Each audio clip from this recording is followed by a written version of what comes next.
रात महक और एकांश के कमरे में क्या कर रहे हो? साहब हम कच्चू नहीं करे मेम साहब। मेम साहब हम यहाँ गलती से आ गए। मेम साहब हम कच्चू नहीं करे। कहीं तुम महक के साथ कुछ करने तो नहीं वाले थे? नहीं मेम साहब। रुको, मैं अभी सबको बताती हूँ। मम्मी, विनय, चाची, चौटाला, चल सब कच्चू। मेम साहब हम नहीं करे। मेम साहब हमें छोड़ दो।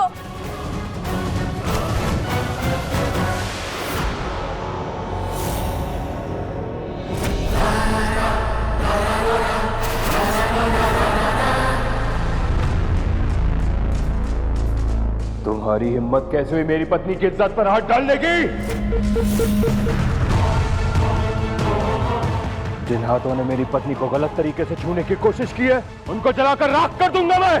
साहब हमने कच्चू नहीं करो। साहब हमें छोड़ दो। साहब मेम साहब कर चुका हूँ। हमने कच्चू नहीं करो।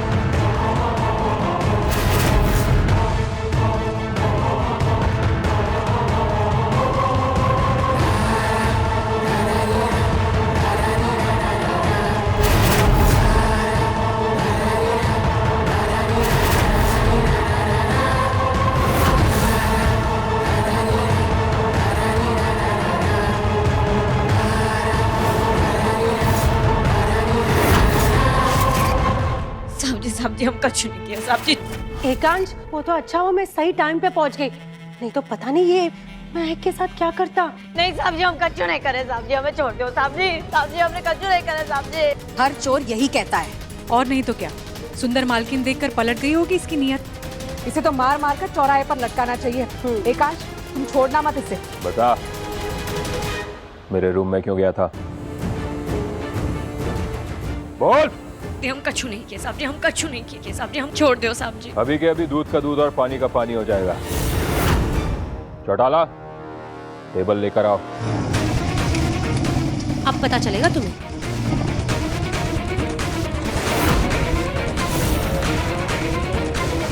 हमको माफ कर दो साहब। हम कच्चू नहीं किए। चलो हमें माफ कर दो। हमें छोड़ दो साहब जी। साहब जी हम कच्चू नहीं किए। साहब जी हमें छोड़ दो। साहब जी हम नहीं किए। साहब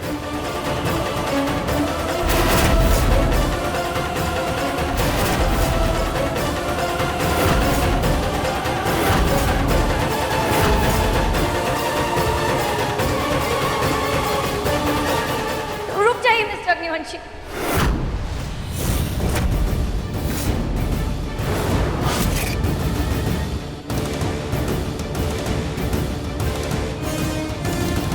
हमारे देश का कानून भी मुजरिमों को सजा देने से पहले उनकी बात रखने का एक मौका देता है। हमें भी इसकी बात एक बार सुन लेनी चाहिए। महक, तुम्हारे इसी भोलेपन का सब फायदा उठाते हैं। देखो महक, इंसानियत अपनी जगह होती है, लेकिन जो करता है उसके साथ वैसे ही करना पड़ता है। और नहीं तो क्या, गांधी जी का जमाना नहीं है। लातों के भूत लातों से ही समझते हैं। चाची जी, वीरेन भैया, माँ, मैं ये नहीं कह रही हूँ कि हम इसे सजा ना दें।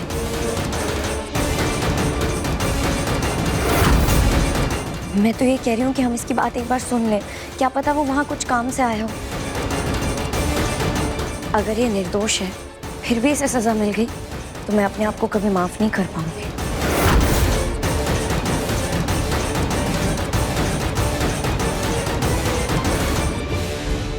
ठीक है, अब बता, मेरे रूम में क्यों गया था?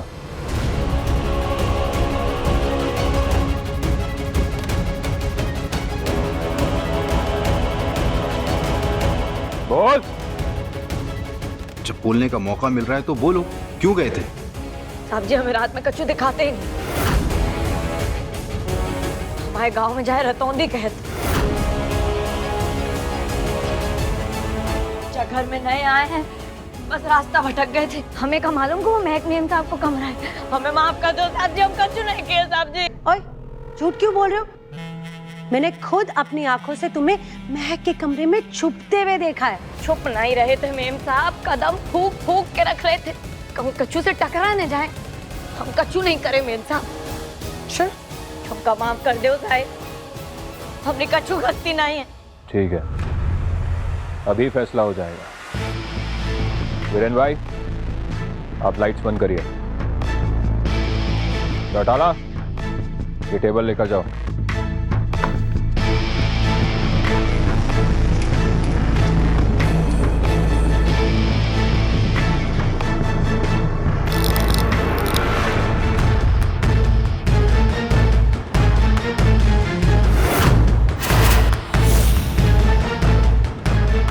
मेरी आवाज सुनाई दे रही है?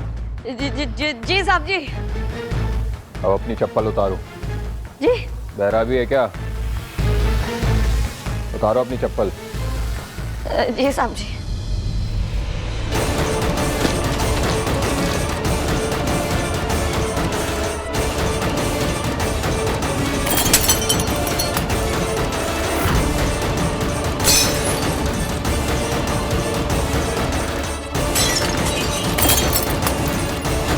अब मेरी तरफ चल के आओ। मिस्टर अग्निवंशी तो मेरी परीक्षा ले रहे हैं, मुझे इस पर चलना ही होगा, नहीं तो सबको मेरी सच्चाई पता चल जाएगी।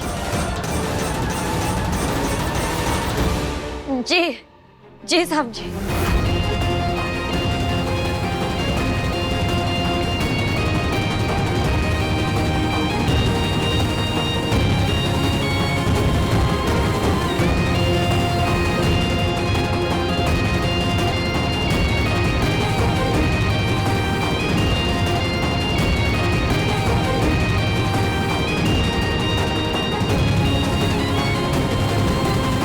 अब रुक क्यों गया? चल गया मेरी तरफ।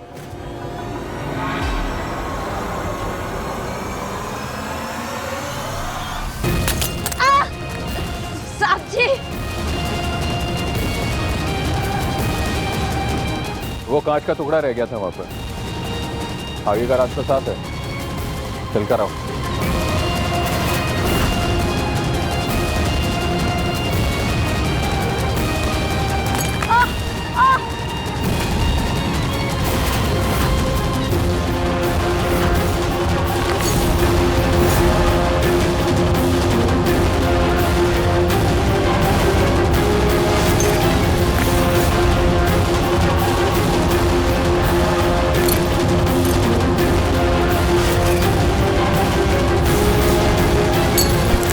रुक जाओ सुभाष।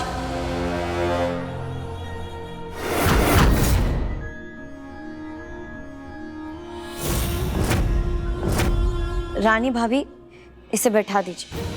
चलो।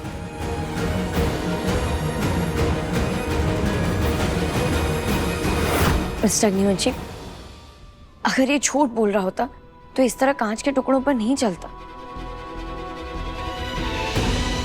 इसका मतलब साफ है कि इसे रतौंधी है।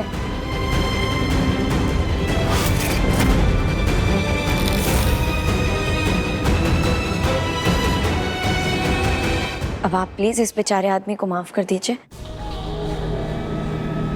महक, तुम्हारी ये अच्छाई मुझे दिन ब दिन अच्छा बनने पर मजबूर कर देती है। ये मेरी पत्नी की सेफ्टी का सवाल था, इसलिए मुझे ये कदम उठाना पड़ा। तुम जाओ, अपने गांव पर मलहम लगा लो, और तुम्हें ये नौकरी छोड़ने की जरूरत नहीं है। जी साहब जी। जाओ।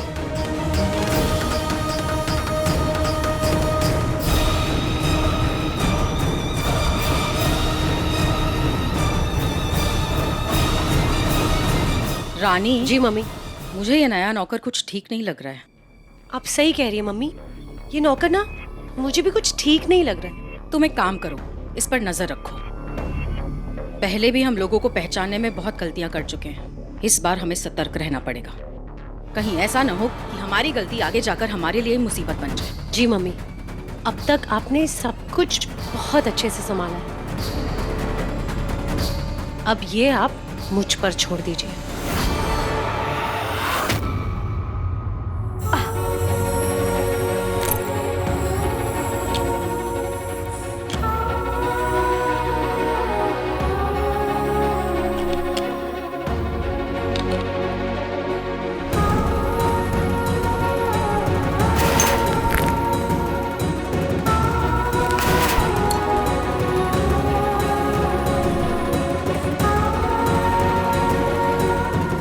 महक की इज्जत बचाने के लिए इतना गुस्सा, बिल्कुल। तुम्हारी इज्जत से बढ़कर इस दुनिया में मेरे लिए और कुछ नहीं है महक। मैं बहुत खुशकिस्मत हूँ जो आप मुझे अपनी पलकों पर रखते हैं, लेकिन जब आप ऐसे गुस्सा करते हैं ना तो मुझे बिल्कुल अच्छा नहीं लगता। आपको तो मेरे ठंडे तेल के चंपे यूं ठीक करते। तेल नहीं, तुम्हारे हाथ का जादू मुझे शांत करता है।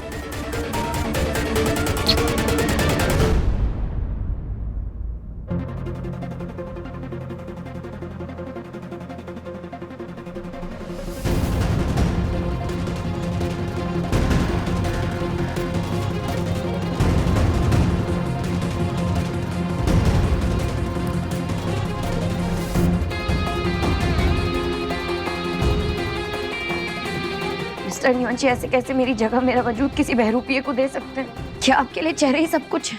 हाँ, तुम्हारा चेहरा देखते ही मेरी सारी मुश्किलें खत्म हो जाती, मेरी सारी परेशानियों का हल मिल जाता है सिर्फ तुम्हारा चेहरा देखते। उसमें किसी को कोई प्रॉब्लम नहीं नजर आ रही है? उस बहरूपिये के साथ मिस्टर अग्निवंशी को कुछ अजीब नहीं लगता? उन्हें ये कैसे नहीं समझ आता कि वो मैं नहीं हूं? या फिर ये मिस्टर अग्निवंशी का कोई नया खेल है जिसके लिए वो मेरी हमशक्ल लेकर है? जो कहते हैं चेहरे में कुछ नहीं रखा वो ना समझ है। असल खेल तो चेहरे का ही होता है।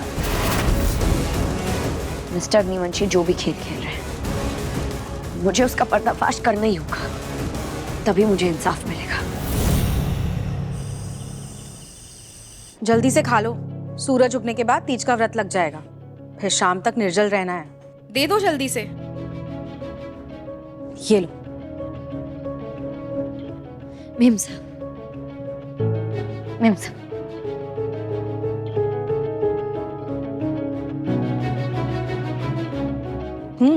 अच्छा बना है। ये महक कहाँ रह गई? आ गई। आज हम सब व्रत में ये भी खाएंगे। क्या है ये? ये माँ ने अपने हाथों से बनाकर भेजी है मिठाई। अच्छा, ला दिखाओ। ये जरा रखना।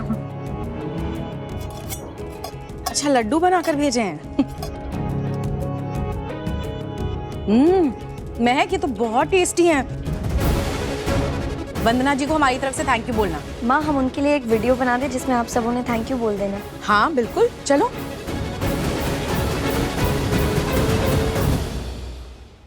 इसका मतलब ये हमशक्ल माँ को भी बेवकूफ बना रहा है। एक माँ भी अपने बच्चे को पहचान नहीं पा रही। इतना सब कुछ ये लड़की अकेले तो नहीं कर सकती, जरूर इसकी मदद कोई कर रहा है।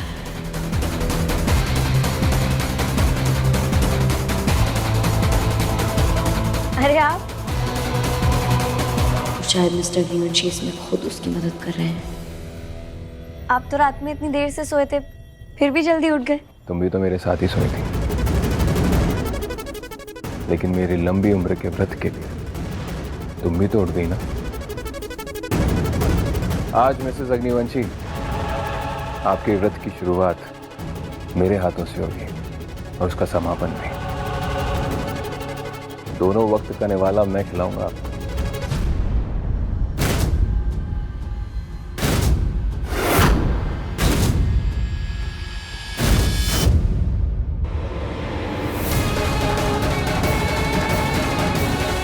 ये नौकर यहाँ कुछ ज्यादा ही मंडरा रहा है, इससे पीछा छुड़ाना ही होगा।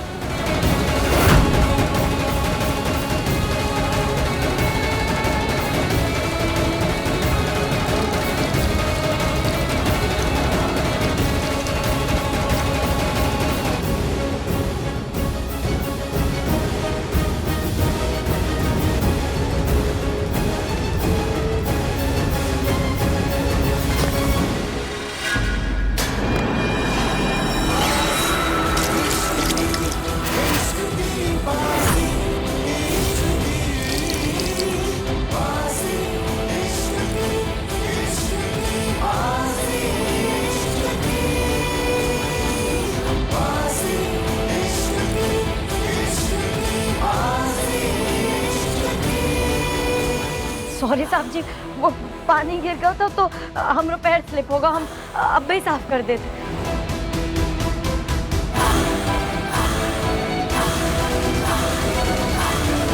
हे महादेव, वो क्या था? आज मेरे ससुराल में मेरा भी पहला तीज का व्रत है। आज मिस्टर निवंशी का मुझे खाना खिलाना महज एक हादसा था या फिर आपका कोई इशारा? तो इसका मतलब मिस्टर निवंशी निर्दोष है। घर में कोई और है जो समशक्ल की मदद कर रहा है। मिस्टर निवंशी ने कहा है कि महक का व्रत भी वो अपने हाथों से खुलवाएंगे।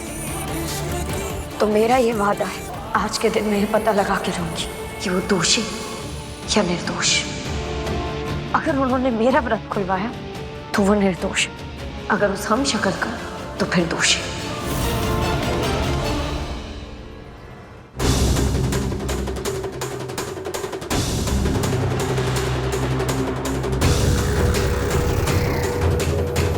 अगर मिस्टर निवंशी किसी भी तरह की साजिश कर रहे तो उनके लैपटॉप पे कुछ मेल या कुछ तो सबूत होगा।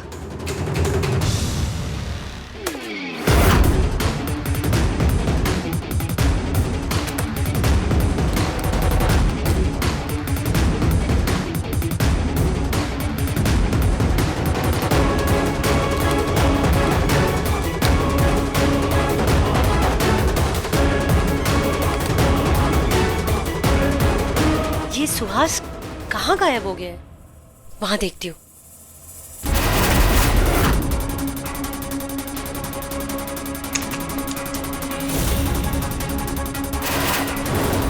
सुहास,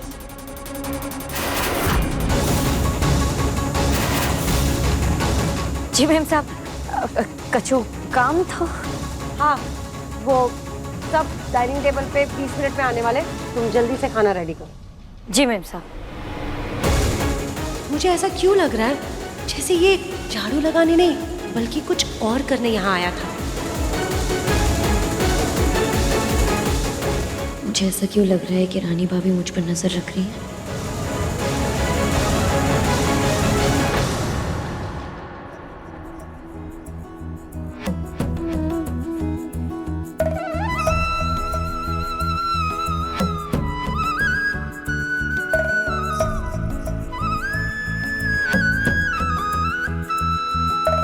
अरे मेरे पेट में तो चूहे दौड़ रहे हैं। ये खाना कब मिलेगा? बहुत भूख लग रही है।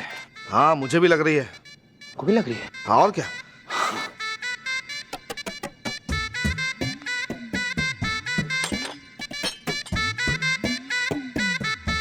अरे सुनो, वो मेरा ना आजकल ब्लड प्रेशर थोड़ा सा ऊपर नीचे, तो नमक कम है ना? सुबह एक बार ट्राई करके देखो, नमक ठीक है क्या? अरे नहीं मैम साहब, हम नहीं खा सके झाड़। क्यों नहीं खा सकते? मैं तुम्हें कोई जहर दे रही हूँ क्या जो तुम खाने के लिए मना कर रहे हो? खा के दिखाओ नमक है कि नहीं सही। अरे मैम साहब, वो आज हम लोग तीज को व्रत है ना, तेरे हम नहीं खा पाए। अरे वाह, किसके लिए? हमरे जीवन साथी के लाने। अच्छा, तो तुमने अपनी पत्नी के लिए व्रत रखा है? जी साहब जी। देख रहे हो एकांश, आजकल के मर्दों की कहानी। तो ये तो अच्छी बात है ना चाचा जी, मैंने भी व्रत रखा है अपने जीवन साथी के लिए। अच्छा, और सिर्फ पत्नियां ही क्यों अपने पति की लंबी उम्र के लिए व्रत रखें, पतियों को भी व्रत रख के अपना प्यार जाहिर करना चाहिए। सही कहा।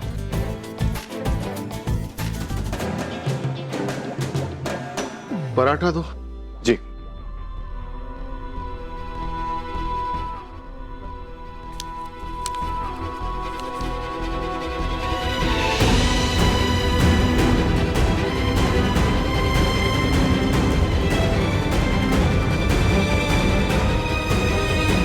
मैं कितनी खुशकिस्मत हूँ कि मुझे आप जैसा पति मिला।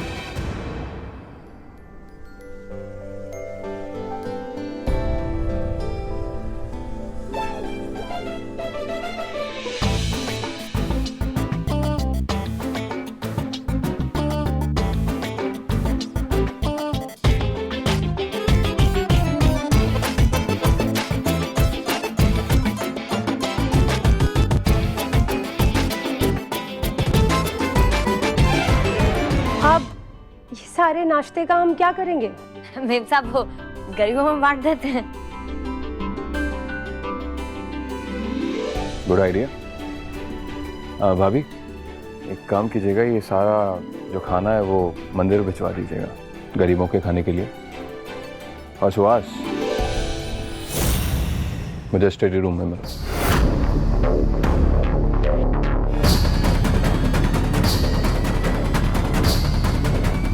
मिस्टर नीवंशी मुझे स्टडी रूम में क्यों बुला रहे हैं?